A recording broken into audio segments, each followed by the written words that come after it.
Hallihallo, mein Name ist Ruti. Ich bin mit meinem schwer beladenen Motorrad in Venezuela und heute habe ich 3 Probleme: Gesundheit, Benzin und Gepäck.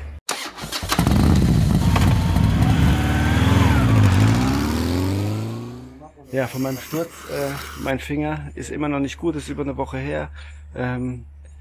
Ja, ich kann ihn strecken, das ist schon mal ein gutes Zeichen, ich habe das gegoogelt. Tut halt immer noch weh, ich mache jeden Tag Voltaren drauf. Das Problem ist halt, wenn man das nicht richtig behandelt, kann es sein, dass die Beweglichkeit eingeschränkt ist. Also ich kann ihn nicht weiter als so knicken. Zweite Sachen, hier ist es überragendes Essen, gab's hier. Der Gastgeber, hola. Eduardo. Und von der Posada Saucedo und seine Gattin Tomasa ist da oben. Hola. Und ja, sie sind super nett. Und es gibt fantastisches Essen, aber ich habe trotzdem mir irgendwie den Magen verdorben. Weiß ich nicht genau, ob es die Eier sind oder was weiß ich. Auf jeden Fall hat sich's angefühlt wie in Argentinien. Gestern Nacht gekotzt, mehrmals und schön Dünnschiss. Durchfalltabletten hatte ich noch, habe ich mir dann reingepfiffen und dann wollte ich eigentlich gestern abfahren, aber dann haben die mich überredet, noch eine Nacht zu bleiben. Wenn ich jetzt hier ein bisschen Zeit noch habe, kann ich noch mal erzählen, bei mir im Hotel, da sind so die Wände bemalt und da sieht man, wie das so vor, weiß ich nicht, 10, 15 Jahren aussah.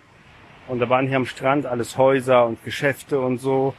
Und ja, sie stehen jetzt auch immer noch, aber es ist halt alles schon lange nicht mehr benutzt. Also man sieht das hier, da wohnen jetzt irgendwelche Leute in diesen Baracken. Aber hier ist es, war mal ein Kiosk und hier ist es auch immer, es sind so Ladentheken. Ja, man sieht es, dass das mal was war. Wenn man da weitergeht, da sind noch viel mehr so Geschäfte und so. Aber es gibt nur einen so einen kleinen Kiosk ganz am Anfang der Stadt. Aber hier gibt's gar nichts. Und das sind alles so... Hier wurden bestimmt mal Essen verkauft und so weiter. Also hier hat das Leben und der Tourismus mal geblüht. Hier sind so Sanitäranlagen, ehemalige, aber das ist alles, gibt's nicht mehr. Eigentlich müsste das hier voll mit Touristen sein, weil es ist alles perfekt. Ja, perfekte Strände, gutes Essen. Es gibt Berge, es gibt brutale Natur in allen Bereichen, Flüsse, Hochebenen, was weiß ich. Also für jeden gibt's was. Eigentlich müsste es hier brummen vor Tourismus. Ist natürlich was Besonderes, jetzt hier so zu reisen. Macht natürlich auch Spaß. Aber für die Leute ist es halt nicht so cool. Habe ich auch beim Auswärtigen Amt jetzt gelesen. Gerade hat mir gestern jemand gesagt, so, schau da nicht rein, dann kriegst du Schiss. Weil ich hatte nicht geguckt, was da steht. Und natürlich war mir klar, dass es eine Reisewarnung gibt und es wird abgeraten, hierher zu reisen.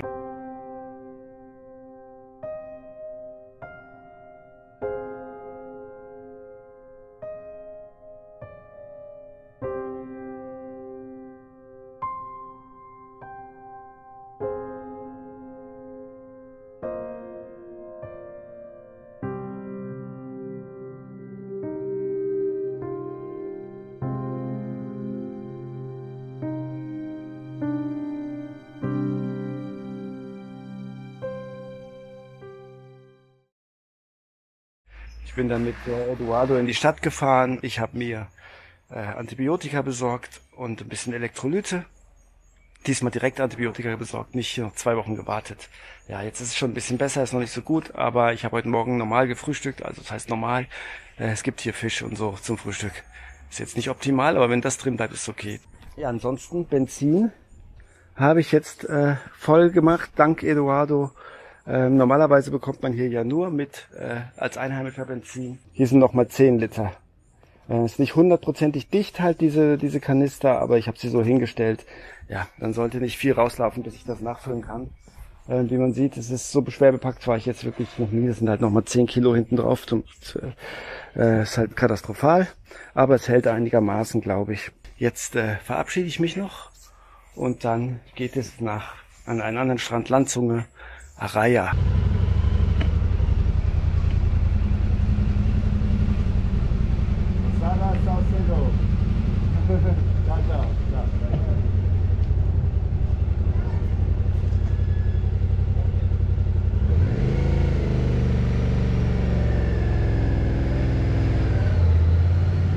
auch wenn es mir jetzt nicht so gut geht, es ist irgendwie gut, jetzt wieder loszufahren. Ich will es nochmal sagen, hier einmal betonen, Posada Saucedo, hier in Saucedo. Überragend nette Leute. Ich hatte es ja schon öfters mal auf der Reise, dass die Leute so überragend nett waren. Das muss man mitnehmen nach Hause, den Leuten auch immer zu helfen, hilfsbereit sein. In den Ländern, wo halt weniger geht mit Infrastruktur und so wie hier, also jetzt, ich bin jetzt hier einen Tag länger geblieben, um ein Video zu machen. Das hat natürlich nicht geklappt, weil es einen halben Tag keine Elektrizität gab. Also es fällt hier jeden Tag mal der Strom aus so ein bisschen. Wir haben gesagt es gab mal, da waren 4 Tage gar kein Strom. 4 Tage kein Strom. Da hast du halt keine Kühlung mehr, kein Licht nachts. Es ist halt auch so, es kommt unvorbereitet. Du weißt ja nicht, wann es ausfällt. Und dann geht auch die Wasserpumpe und so geht dann nicht mehr. Ne? Du musst Wasser irgendwo aufbewahren, damit du Wasser benutzen kannst und so. Es ist alles nicht so einfach und muss sich halt gegenseitig mehr helfen. Bei uns ist es halt so, du brauchst keine Hilfe. Man kann es mal gar nicht mehr vermitteln, habe ich manchmal das Gefühl in meinen Videos, wie weit weg man von allem ist in Deutschland, weil man so viel Komfort hat. Wenn ich dir erzähle, ja, Stromausfall, habt ihr das auch öfters in Deutschland? Also, nee. Ja, vielleicht fällt mal der Strom aus, wenn ein heftiges, brutales Gewitter ist, dann fällt mal der Strom aus für, weiß ich nicht, 10 Minuten oder so. Aber dass man 4 Tage keinen Strom hat, das gibt es einfach nicht. Benzin. Ja, es ist Benzin, wenn es leer ist, kann sein, dass du eine Woche warten musst. Dann gibt es kein Benzin. Nicht für dich. Deswegen, das ist dann auch so, dass man sich gegenseitig mehr hilft. Und ich finde, das möchte ich gerne beibehalten, auch den Leuten mehr zu helfen. Falls ich irgendwann mal wieder zurück in Deutschland bin, hilfsbereiter zu sein, offener zu sein. Um das jetzt zu sagen, weil ich mir jetzt so schlecht ging, die haben dann auch gesagt, so ja, du kannst hier noch eine Nacht bleiben, du musst auch nicht bezahlen und so. Also ich hatte ja auch nur noch den 100-Dollar-Schein, den konnte hier natürlich keiner wechseln. Aber ich war ja gestern dann in der Stadt in der Apotheke und da konnte ich ihn tatsächlich wechseln.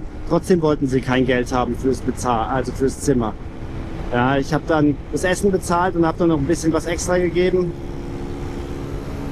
Voilà. Und aber die Leute, ja, die haben nichts und trotzdem geben sie.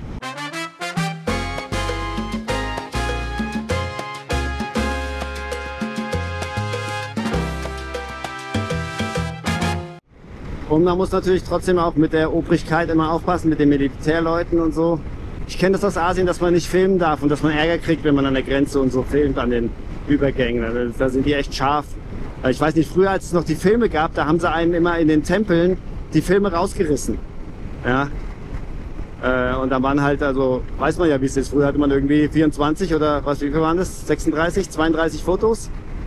Und das war für den ganzen Urlaub. Und wenn sie da den Film ausreißen, das war halt eine Katastrophe. Ja. Aber so war das halt. Ja. Aber hier ist es irgendwie so, an den Kontrollen, wenn die die Taschen und so aufmachen, dann kann es halt sein, dass sie einem da Drogen reinstecken und dann sagen, ey, guck mal hier, Drogen, kommst jetzt ins Knast oder wollen die eben Geld abziehen oder so.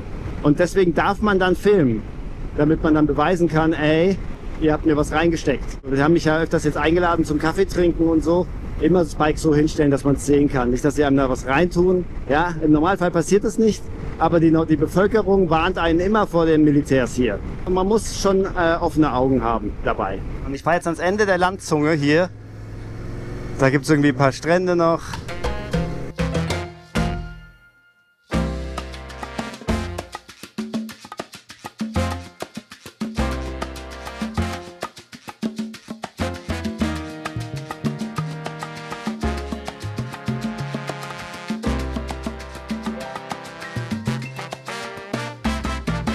Hier gibt es eine Fähre und ich wollte fragen, ob man hier vielleicht, weil das da drüben ist Isla Margarita und das ist der berühmteste Tourispot, die berühmteste Insel Venezuelas und da will ich natürlich hin. Man muss halt so ganz um die Landzunge wieder rumfahren und so und es ist auch nicht so günstig, darüber zu kommen. Aber hier ist natürlich kein Mensch, kein Tourist. Habe ich gedacht, man kann mal hier fragen. Mir haben die schon vorher gesagt, dass hier keine Motorräder rübergehen. Also es haben mir noch mehrere jetzt versichert, man kann nicht mit dem Bike rüber.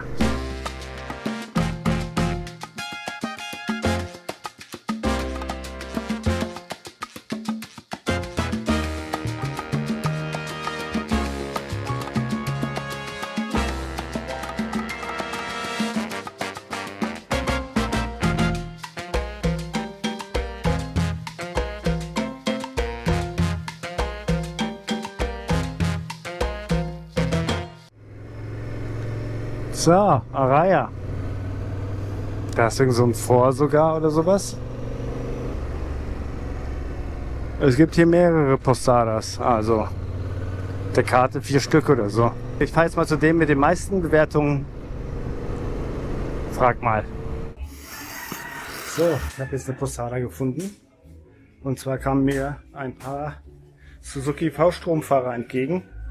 Und die haben dann das Venezolaner, die haben dann gleich so, ja, wo kommst du her und so weiter.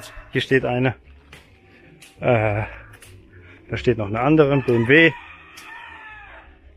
Ja, und die wollen 20 Euro. Und habe ich gesagt, ja, zahle ich nicht. Hab dann gesagt, ja, ich finde schon was, kein Problem und so. Aber die wollten dann unbedingt die Hälfte bezahlen als Willkommensgeschenk für Venezuela.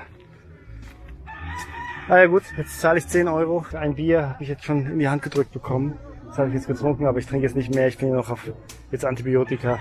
In meinem Alter mache ich das nicht mehr. Ja, und da winkt schon jemand. Gehe ich mal gucken. Welcome to Venezuela, man. It's an honor for us. It's an honor for me. Wow.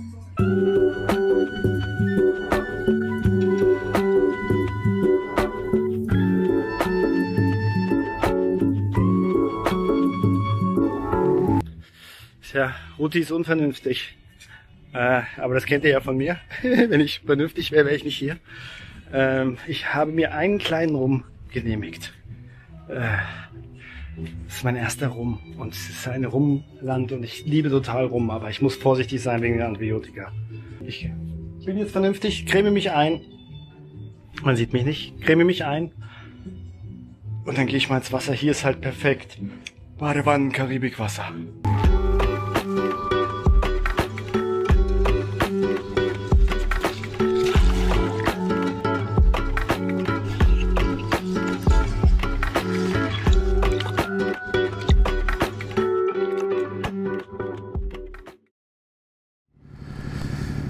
Einen wunderschönen guten Morgen. El Tigre Motoclub, ihr seht's da. Mit den Jungs habe ich gestern abgehangen, habe ich ja schon gezeigt. 3 Pärchen und heute machen die einen Ausflug über die Insel und da habe ich beschlossen mitzufahren. Krass, ja.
Hier haben wir jetzt noch Gemüse gekauft. Das ist Papaya, Melone, verschiedene Bananen.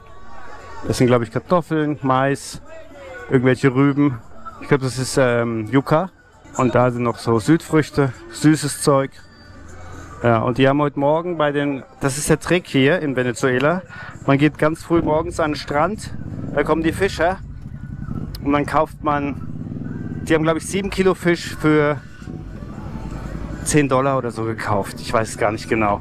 Auf jeden Fall ist es dann super günstig und dann bringst du es zu so einem Restaurant da, so einem Stand am Strand und die kochen das dann. Und dann kannst du jetzt eben noch Salat und Gemüse und so bringen, machen die alles fertig.